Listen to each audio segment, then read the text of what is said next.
Well, climate finance is actually one of the key means of implementation as identified in the Paris Agreement.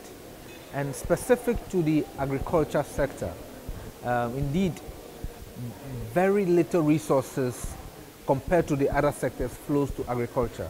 There was a study conducted in 2016 by the International Institute of Environment and Development.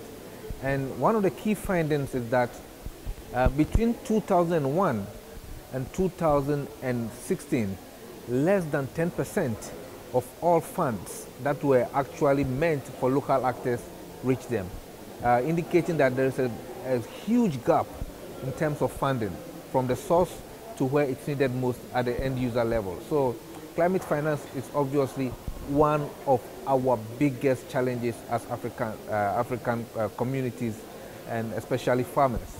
But we should not just look at donor funds for climate smart agriculture. We also should look at public funds. How much of the investments from our public sources go into climate smart agriculture? And I think when all these things are put together and looking at how much agriculture contributes to national gross domestic products, then it gives us an indication that public sector financing, private sector financing, and financing from all sources for climate smart agriculture will be useful to ensure that nobody goes to bed hungry on the continent.